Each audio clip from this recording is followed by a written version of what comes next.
मैं अरुण सर आप लोगों को आज 7th ज्योग्राफी के एनसीईआरटी बुक का चैप्टर 2 का अध्ययन करवाएंगे।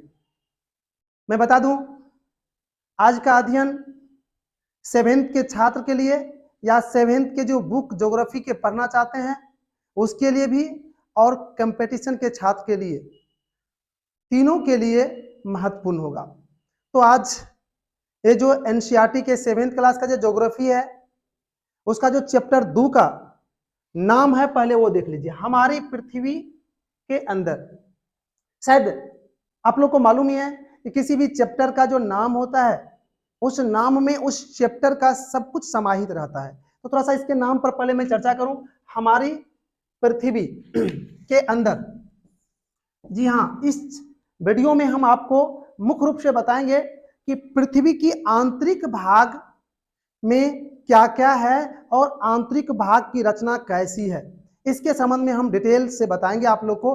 पहले मैं पृथ्वी का परिचय, जो पहला पॉइंट आपका है 7th ज्योग्राफी के एनसीईआरटी का चैप्टर 2 का जो पहला पॉइंट है पृथ्वी का परिचय, उस पर थोड़ा सा हम चर्चा कर देते हैं। पृथ्वी हमारे सौरमंडल के एक ऐसे ग्रह हैं जिस पर जीवन संभव हुआ है। अन्य ग्रह या अन्य आकाशीय पिंड जो भी हैं उस पर जीवन संभव नहीं हुआ है, इसलिए यह सबसे महत्वपूर्ण ग्रह इसको माना जाता है, पृथ्वी को।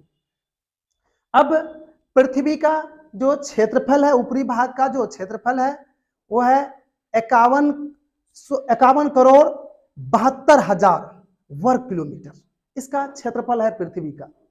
और पृथ्वी सूर्य के चारों ओर चक्कर लगाती है, साथ ही साथ अपने कील पर भी घूमती है। अपने कील पर जो घूम रही है उसके कारण से दिन और रात होता है। अपने कील पर जो घूमती है उसका चाल है 1600 मीटर प्रति घंटा, और 1600 मीटर प्रति घंटा की चाल से यह अपने कील पर एक चक्कर 23 घंटा 56 मिनट कुछ सेकेंड में पूरा करती है, जिसको मान लिया जाता है कि 24 घंटा। यही कारण है कि दिन रात 24 घंटा का माना जाता है। और दूसरा गति होते हैं इसके जो सूर्य के चारों ओर लगाते हैं, और सूर्य के चारों ओर जो लगाते हैं उस समय वो जो पृथ्वी की चाल होती है वो है 30 किलोमीटर प्रति सेकेंड, और 30 किलोमीटर प्रति सेकेंड की चाल से, रफ्तार से पृथ्वी सूर्य के चारों ओर 365 दिन 5 मिनट कुछ सेकेंड में यह पूरा करती है, जिसको मान लिया जाता है कि 365 दिन 6 घंटा। और ये 6 घंटा को छोड़कर एक साल मान लिया जाता है 365 दिन की, और वो 6 घंटा 4 साल पर एक दिन बन जाता है। और उसके बाद जो 4 साल के बाद जो साल आता है वो 366 दिन का हो जाता है, और जिसको लीप ईयर भी कहते हैं। तो पृथ्वी की चाल भी समझ गए आप लोग, पृथ्वी का क्षेत्रफल भी आपने समझ गए। और एक चीज और, पृथ्वी का जो जन्म हुआ है, पृथ्वी की जो उत्पत्ति हुई है, उस पर भी थोड़ा विद्वानों ने बहुत सारे सर्च किए हैं और पता किए हैं। तो 4.54 अरब वर्ष इसको माना जाता है, जो ये अनुमानित ही है। और पृथ्वी ही एक ऐसे कंडीशन हमें उत्पन्न करते हैं, इस दुनिया को उत्पन्न करते हैं जहां हर तरह के जीव जंतु निवास कर सकते हैं, उसके लिए हर तरह के कंडीशन उपस्थित है। तो हमने पृथ्वी के संबंध में एक समान जानकारी जो था वो देने का प्रयास किया। अब दूसरा पॉइंट है पृथ्वी की आंतरिक भाग। जी हाँ, पृथ्वी की आंतरिक भाग। आंतरिक भाग को बताने से पहले मैं एक बार पृथ्वी के आकार पर बता दें कि पृथ्वी पूरी तरह से गोल नहीं है, थोड़ा चिपटा है, इसलिए उसको कहा जाता है कि पृथ्वी गोलाकार है। गोला नहीं है बल्कि गोलाकार है। और पृथ्वी की आंतरिक भाग अर्थात पृथ्वी ऐसे है, इसके ये भाग थोड़ा सा चिपटा है, पूरा गोला नहीं है। अब इसके अंदर कौन कौन से पदार्थ है, कौन कौन से तत्व हैं, क्या है नहीं है, इसको जानने के लिए ज्योग्राफी के विद्वानों को बहुत मशक्कत करना पड़ा है।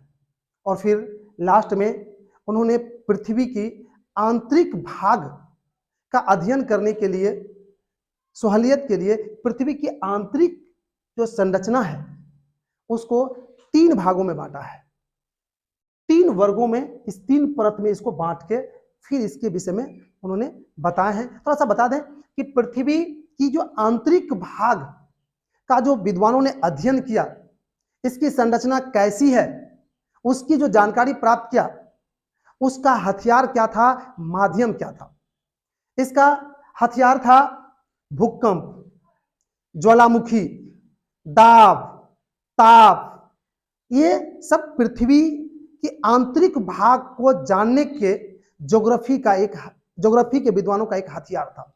इन्हीं सब के माध्यम से ज्योग्राफी के विद्वानों ने पृथ्वी के आंतरिक भाग के संबंध में जानकारी प्राप्त किया और उन्होंने पृथ्वी के आंतरिक भाग को 3 परतों में बांटा है। यही यहां पर 3 परतों में इसको बांटा है।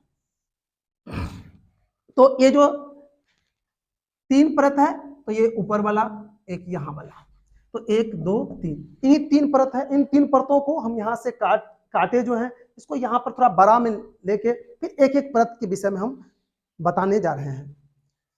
तो पृथ्वी की जो आंतरिक संरचना है उसके संबंध में आज हम लोग जान रहे हैं, जानने के प्रयास कर रहे हैं। तो ये 3 मैंने जो बताया अभी, ये पृथ्वी का आंतरिक भाग 3 परतों में बटा हुआ है। थोड़ा सा इधर बनाते हैं क्योंकि इसमें बहुत कुछ बताना है।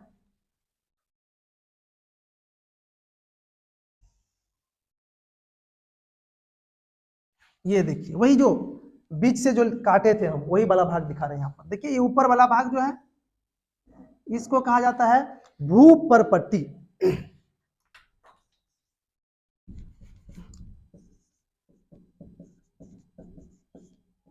भूपरपट्टी, इसको दूसरा नाम से भी पुकारा जाता है, जिसको कहा जाता है सियाल। सियाल, और इसको सियाल इसलिए कहा जाता है क्योंकि इसमें 2 खनिज की अधिकता है, एक सिलिकॉन की और दूसरा एल्युमिनियम की। इसलिए दोनों के पहला जो अक्षर है उसी को मिलाकर सियाल बनाया गया। देख लीजिए, इसमें सिलिकॉन, सिलिकॉन,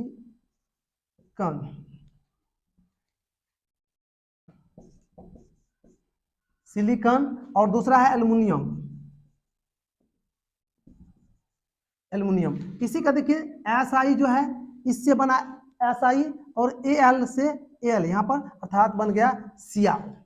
और थोड़ा सा एक और जानकारी दे दे, यहाँ पर जो सिलिकॉन है ये सबसे अधिक है, और सिलिकॉन का प्रतिशत कितना है थोड़ा सा वो भी बता दें हम यहाँ पर।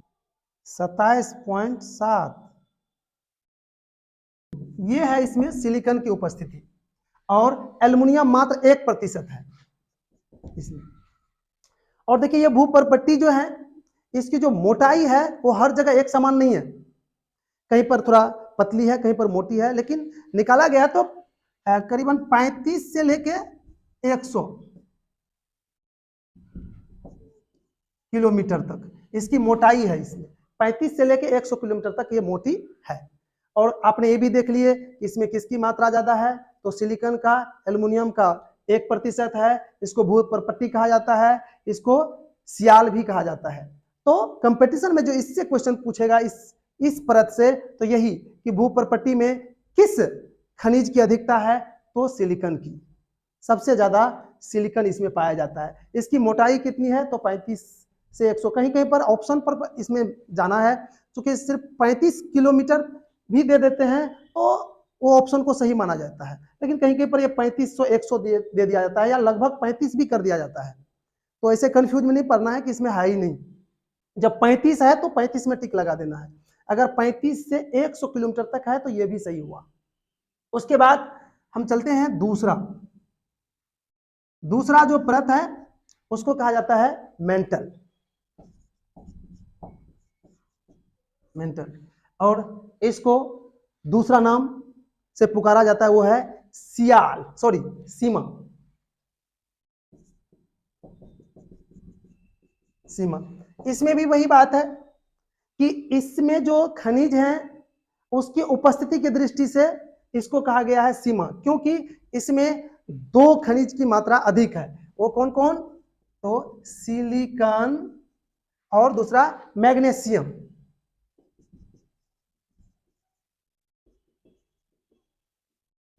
मैग्नीशियम, तो अब देखिए इसमें भी SI सिलिकॉन से लिया और MA मैग्नीशियम से लिया, तो इसमें सिलिकॉन और मैग्नीशियम की मात्रा अधिक है। अब इसकी मोटाई कितनी है?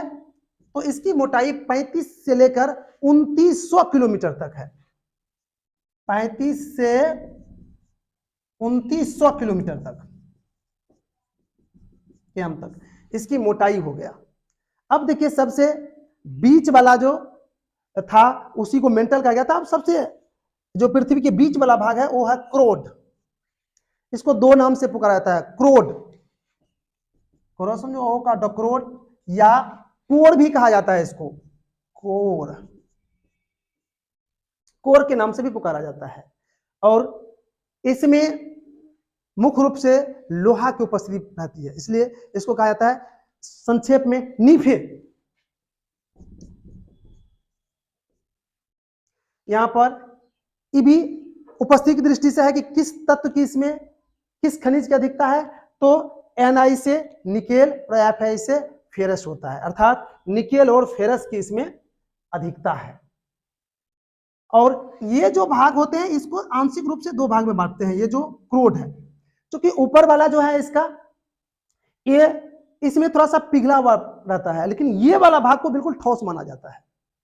ये वाला भाग ठोस है, अर्थात क्रोड ठोस रूप में है ऐसा माना जाता है। ऐसे विद्वानों को जो अभी हथियार था, भूकंप, ताप, घनत्व, ज्वालामुखी, इन सबसे जो जानकारी प्राप्त हुई है उससे यही स्पष्ट हुआ है कि क्रोड ठोस रूप में है।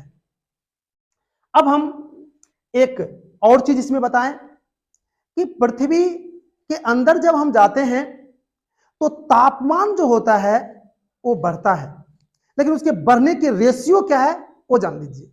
जब हम इसके अंदर जाएंगे तो 32 मीटर जब अंदर जाएंगे तो 1 डिग्री तापमान बढ़ जाएगा।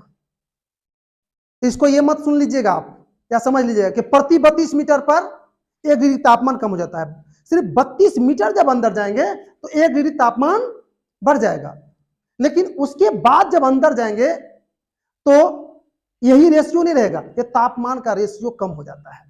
अर्थात उसके बाद लगभग 100 जब हम किलोमीटर अंदर जाएंगे तब लगभग जाके 2 या 3 डिग्री तापमान बढ़ता है।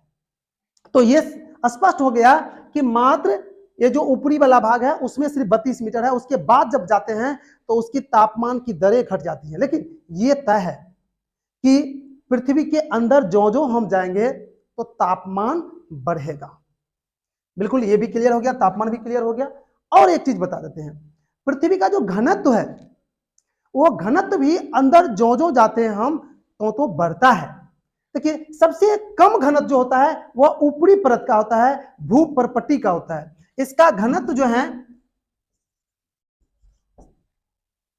इसका घनत्व रहता है 2.5 से लेके 3 ग्राम सेंटीमीटर क्यूब रहता है इसका। और सबसे ज्यादा जो घनत्व है वो है इसका कोर का, मेंटर का। इसका है 13 ग्राम सेंटीमीटर क्यूब। अब देखिए सबसे कम इसका घनत्व ऊपरी, इस पर भी ऑब्जेक्टिव पूछ सकता है कंपटीशन में, पूछता भी है कि पृथ्वी की कौन से परत में कौन सा परत का घनत्व सबसे कम है, तो हो गया आपको भूपर्पट्टी का। और किस परत की घनत्व सबसे अधिक है, तो हो गया भूक्रोड, या अर्थात नीचे वाला सबसे अंदर वाला भाग जो है। और एक ऑब्जेक्टिव तो बराबर पूछता ही है। आप लोग अगर कंपटीशन से जुड़े होंगे तो आपने देखे होंगे कई बार क्वेश्चन टकराया कि पृथ्वी का औसत घनत्व कितना है। तो औसत घनत्व है पृथ्वी का 5.5 ग्राम सेंटीमीटर क्यूब। ये हो गया इसका औसत घनत्व। तो पृथ्वी की आंतरिक संरचना जो था, आंतरिक बनावट जो था, वो कौन कौन इसमें तत्व थे, वो उसको हमने बताने का प्रयास किया। अब है आपका दूसरा जो पॉइंट है, वो है आपका खनिज। अब दूसरा पॉइंट खनिज है इसका। तो खनिज हम बता दें कि क्या है। पृथ्वी के आंतरिक भाग में तत्व या तत्वों के जो यौगिक है, जो प्राकृतिक रूप से उपस्थित है, उसी को खनिज कहा जाता है। और उसको जब बाहर लाया जाता है तो उससे कई तरह की वस्तुएं बनाई जाती है, जैसे कोयला, पेट्रोलियम, लोहा, तांबा, ये सभी खनिज हैं। उसको बाहर लाके शुद्ध करके फिर उपयोग में लाया जाता है। तो खनिज भी बिल्कुल ही सिंपल था, खनिज। उसके बाद इस 7th ज्योग्राफी के एनसीईआरटी बुक का जो चैप्टर 2 का सबसे महत्वपूर्ण पॉइंट है, वो है आपको सेल एवं चट्टान एवं इसके प्रकार, अर्थात चौथा पॉइंट सबसे महत्वपूर्ण है। इसके संबंध में हम बताने जा रहे हैं। बिल्कुल आप लोग ध्यान से सुनिएगा और देखिएगा भी, क्योंकि इसको बोर्ड पर अगर देखिएगा तब इस पर बिल्कुल कंसेप्ट मिलेगा और मन भी लगेगा, क्योंकि मैं बोर्ड पर इसको अच्छी तरह से फिगर के साथ बताने जा रहा हूं। यह ठोस रूप में मुख्य रूप से होता है। तो आज हम चट्टान के विषय में ही और बताने जा रहे हैं कि इसका निर्माण कैसे होता है, निर्माण किस तरह से हुआ है, क्या और हो रहा है कि नहीं हो रहा है, उसके संबंध में हम बताने जा रहे हैं। तो चलिए बिल्कुल ध्यान रखिए इस पर, बोर्ड पर हम बताने जा रहे हैं कि इसका निर्माण कैसे होता है, नहीं होता है। तो सबसे पहले हम बता दें कि जो पृथ्वी की आंतरिक भाग है, वह भाग तरल रूप में है, जिसको मेग्मा कहा जाता है। अर्थात आंतरिक भाग में चट्टान के पिघले हुए जो रूप है, उसको कहा जाता है मेग्मा। और वह जो काफी गर्म हो जाता है, तो उसी गर्म मेग्मा को लावा बोला जाता है। क्योंकि ये बेसिक चीज है, इसका इस शब्द का प्रयोग अभी करेंगे, इसलिए मैंने इसको जानकारी दिलवा दी आपको कि पृथ्वी के आंतरिक भाग में जो तरल पदार्थ है, जो चट्टान का पिघला हुआ रूप है, उसको मेग्मा, और वह जो गर्म है उसको कहा जाता है लावा। तो ये पृथ्वी की सतह हुआ, धरातल जिसको कहते हैं, और इसके अंदर में ये पिघला हुआ चट्टान है, जिसको क्या कहा जाता है, मेग्मा कहा जाता है। मेग्मा, मेग्मा। और यह मेग्मा जब काफी अधिक हो जाते हैं, यहां पर ताप दाब अधिक पड़ता है, तो यह मेग्मा ऊपर की ओर चल देती है। और ऊपर की ओर चलने में यह क्या करती है, तो कभी कभी रास्ते में ही जम जाती है, कभी कभी यहां से चला और यहीं पर आके जम गया, यहां पर भी चट्टान बना लिया। यहां पर जो चट्टान बनता है, ये इसके अंदर जो चट्टान बनता है, इसके नीचे भी चट्टान बन गया। इसके नीचे जो चट्टान बना, तो इस चट्टान को कहते हैं ग्रेनाइट चट्टान। लेकिन इसका मूल नाम कुछ और है, इसका नाम है ग्रेनाइट चट्टान। ग्रेनाइट, थोड़ा सा ध्यान दीजिएगा, ग्रेनाइट। और इसके ऊपर जो भी चट्टान बनेगा, मान लीजिए ये चीज, यही चीज बाहर निकल गया, यहां बाहर निकल गया ज्वालामुखी के द्वारा, और यहां जब ये ठंडा हो गया तो यहां बन गया ये, तो इसको कहा जाता है बेसाल्ट चट्टान। बेसाल्ट। देखिएगा आप, ये जो पिघला हुआ मेग्मा जब अंदर ही ठंडा होकर चट्टान का रूप धारण कर लिया, तो उसको कहा जाता है ग्रेनाइट। जब बाहर निकल के बना तो बेसाल्ट कहा जाता है। अब देखिए, ये चट्टान जो होता है, इसको कहा जाता है, इसका मूल नाम जो है, जो 3 भागों में बांटा गया है, क्योंकि आग से ये ठंडा होकर बना है, इसलिए इसका आग्नेय चट्टान भी कहा जाता है। आग्नेय चट्टान, आग्नेय चट्टान इसको कहा जाता है, अर्थात आग से बने हुए। इसको लावा चट्टान भी कहा जाता है, मैग्मा चट्टान भी कहा जाता है, लेकिन आग्नेय चट्टान कहा जाता है। अब देखिए क्या होता है, यह आग्नेय चट्टान रासायनिक प्रतिक्रिया या फिर ये जो हवा से के साथ जो ऊपरी भाग इसका प्रतिक्रिया करता है, बहुत दिनों के बाद लोहा में भी तो जंग लग जाता है ना, ये तो ठोस है, लेकिन इस पर लंबे समय पर ये जो बाहरी प्रभाव पड़ता है, इसके कुछ भाग कण के रूप में टूटते फूटते रहता है, और ये जो टूटते फूटते जो भाग रहते हैं, ये क्या करते थे, अलग होकर यहां पर जाके ऐसे ऐसे परत बाय परत बन जाता है। ये जो परत बाय परत बना, इसको कहते हैं, इसका जो कण कण और छोटा छोटा कण उसको कहते हैं अवसाद। यहां अवसाद जमा हुआ, और ये जो अवसाद जमा होने के बाद जो चट्टान बना, इसको कहा जाता है अवसादी चट्टान। अवसादी चट्टान। और देखिए एक चीज और ध्यान में रखिएगा कि ये बिल्कुल ठोस था, आग ठंडा हुआ था, इसलिए ये बिल्कुल ही ठोस था। इसमें जीव जंतु को रहने के लिए कहीं जगह नहीं था, कहीं जगह नहीं था, इसलिए ये जो था, इसमें जीव जंतु नहीं पाए जाते हैं। और अवसादी चट्टान, जिसको हम लोग कहते हैं कि इसको परतदार चट्टान भी कहता है, इसमें जीव जंतु है। और एक चीज और सुना देते हैं कि इस चट्टान में ही महत्वपूर्ण जो खनिज है वो पाए जाते हैं। कोयला हो, पेट्रोलियम हो, लोहा, सोना, चांदी, इसमें अधिक रूप से पाए जाते हैं।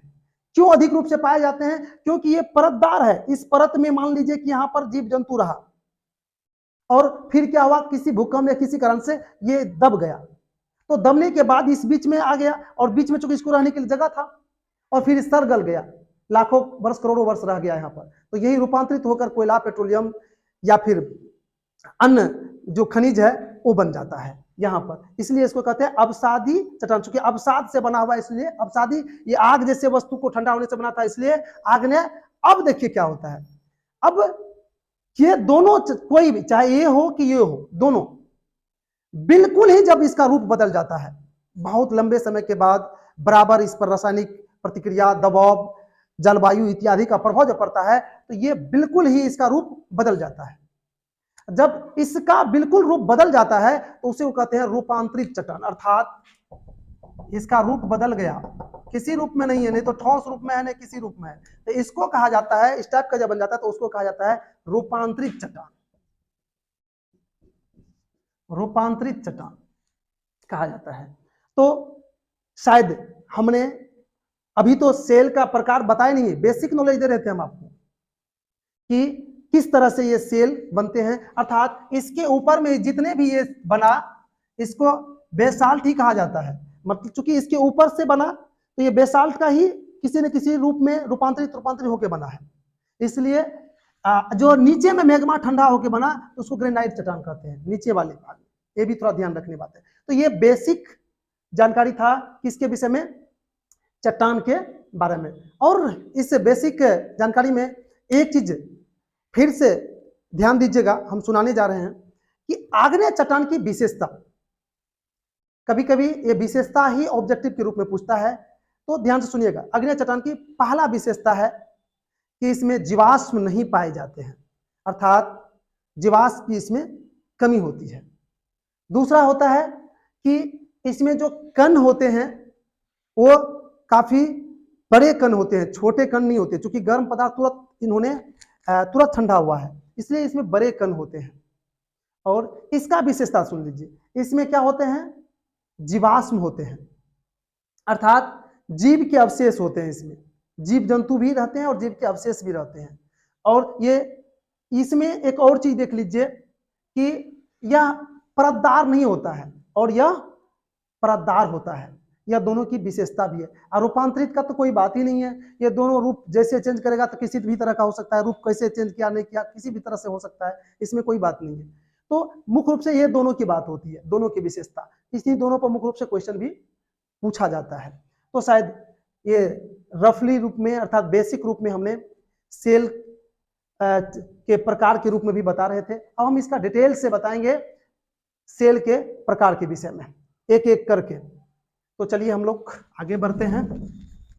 चलिए तो अब हम वही चीज बताने जा रहे हैं जो आपके लिए महत्वपूर्ण है, इस चैप्टर का महत्वपूर्ण है, रॉक अर्थात चट्टान के प्रकार। जी अभी जो बेसिक जानकारी आपको दे रहे थे तो उसमें हमने स्पष्ट रूप से बताए थे कि रॉक, सेल अर्थात चट्टान 3 प्रकार के होते हैं, और उसमें बताए थे कि आग्नेय चट्टान, अवसादी चट्टान, रूपांतरित या कायांतरित चट्टान। तीनों चट्टान का हमने नाम लिए थे और तीनों चट्टान के विषय में हमने बताए थे कि उसका निर्माण कैसे कैसे होता है, और फिर इसमें हम थोड़ा सा उसके नाम जो आया है उस पर चर्चा करने जा रहे हैं, जो थोड़ा सा ये लोग इसको इग्नोर कर देता है, लेकिन कई कंपटीशन में मैंने देखा हूं कि इसके नाम से संबंधित भी क्वेश्चन रहता है, इसलिए इसको भी थोड़ा सा ध्यान से सुनिएगा। आग्नेय चट्टान, आग्नेय चट्टान ये हिंदी शब्द है और इसको इंग्लिश में कहा जाता है इग्नियस। यहां पर इग्नियस लिखा हुआ है, देख लीजिए आप, ये अंग्रेजी शब्द है। और ये जो ग्रीक शब्द है इग्निस, इग्निस ग्रीक शब्द से बना है, ये इंग्लिश का इग्नियस, जो और इग्निस का अर्थ होता है आग, अर्थात इस शब्द जो बना है उनसे यह क्लियर हो गया कि यह आग से बना हुआ चट्टान को आग्नेय चट्टान कहते हैं। क्लियर हो गया इस शब्द से भी।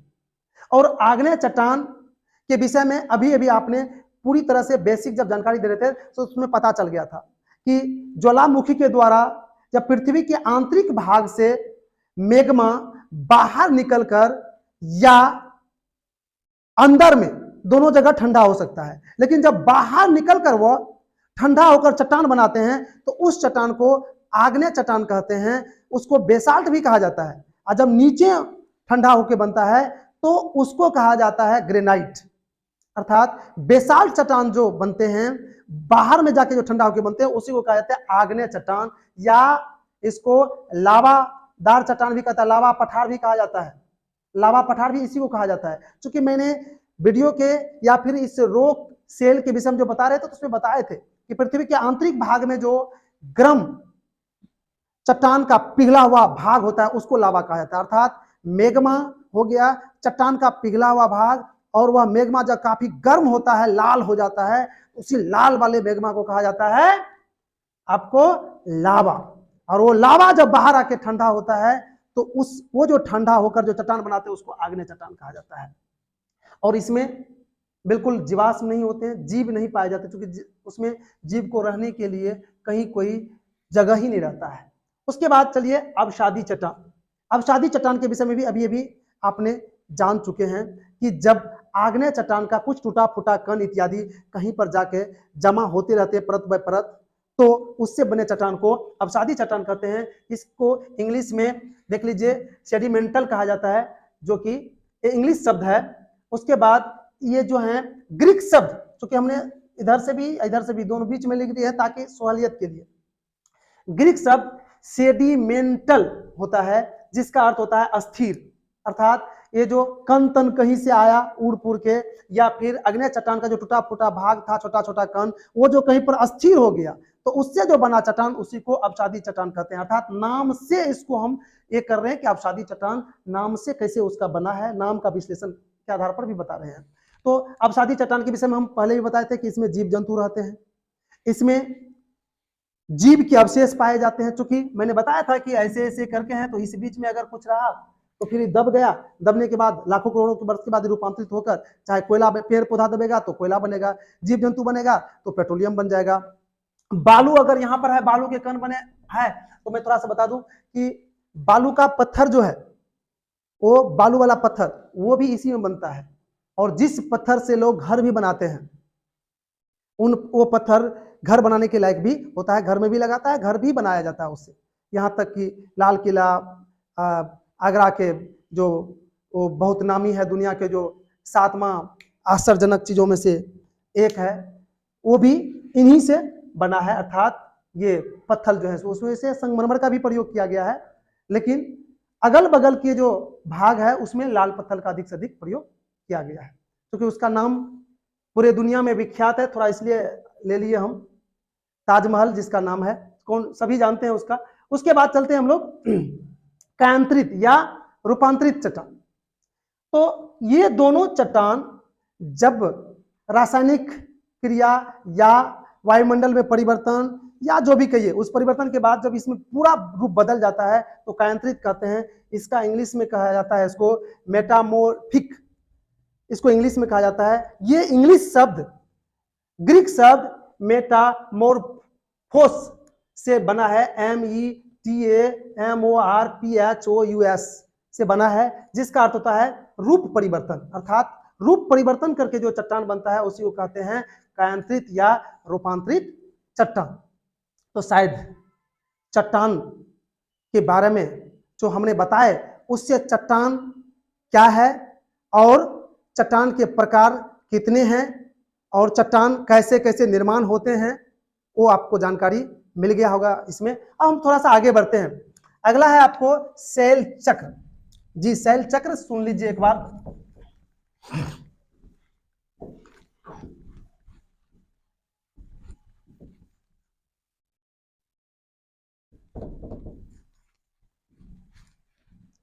शैल चक्र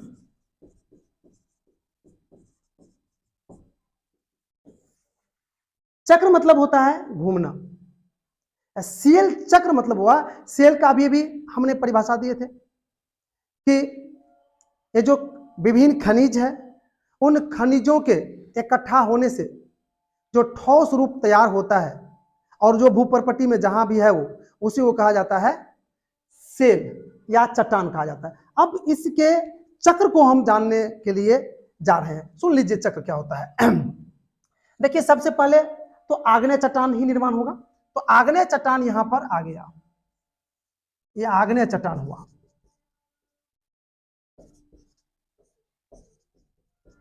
आग्नेय चट्टान बन गया। अब देखिए आग्नेय चट्टान वो किस चीज से बना, तो मैग्मा से।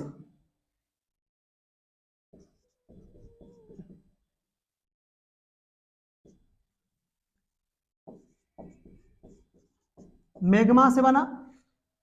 तो ये जब ठंडा होगा तो क्या बनेगा, आग्नेय चट्टान बनेगा। रुकिए पहले हम मैग्मा यहां दे देते हैं तब और अच्छा लगेगा। एक सेकेंड,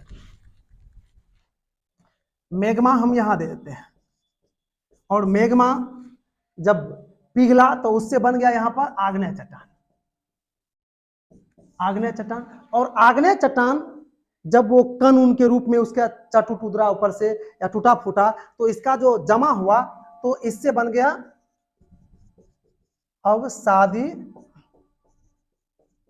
चट्टान। देखिए और अवसादी चट्टान ये बन गया यहां पर और ये बन गया यहां और ये बन गया यहां। अब देखिए ये क्या होता है अवसादी चट्टान, एक बार फिर से सुन लीजिए। मैग्मा पिघल के गया, अब आग्नेय चट्टान बना और आग्नेय चट्टान टूट फूट के बन गया कौन, अवसादी चट्टान। और अवसादी चट्टान जो फिर उस या ये दोनों में से कोई, ये दोनों का जो कंपन या फिर जो रूप बदलेगा, ये दोनों के रूप बदलने के बाद क्या हो गया, रूपांतरित चट्टान। रूपांतरित चट्टान बना यहां पर। देखिए रूपांतरित चट्टान, अब रूपांतरित चट्टान फिर रूप बदलते रहता है। रूपांतरित चट्टान अगर फिर कंपन में बदल जाता है तो किसी भी माध्यम से ये फिर से इसका कण टूट फूट के पृथ्वी के आंतरिक भाग में पहुंच जाता है, चाहे वह जल के माध्यम से पहुंचे या जिस माध्यम से पहुंचे, फिर से वह पहुंचकर फिर क्या बन जाता है, पिघलकर मैग्मा। और फिर वह मैग्मा आग के रूप में, लावा के रूप में धरातल के ऊपर आता है, बन जाता है एक चट्टान जिसको अग्नेय चट्टान कहते हैं। अब फिर अग्नेय चट्टान के टूट फूट के बन जाता है अवसादी चट्टान, और फिर अवसादी चट्टान का रूप बदलता है या फिर आग्नेय चट्टान, दोनों में से कोई, मैं दोनों की बात कर रहा हूं, दोनों का अगर रूप चेंज होगा तो उससे दोनों से यही होगा रूपांतरित चट्टान। और रूपांतरित चट्टान भी बदलते रहता है रूप को, और छोटे छोटे कण के रूप में बदलकर जब धरती के अंदर चले जाता है तो फिर से वो मैग्मा बन जाता है।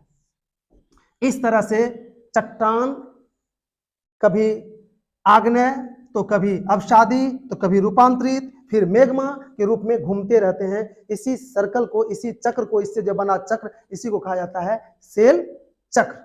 तो शायद शैल चक्र भी आपको समझ में आ गया।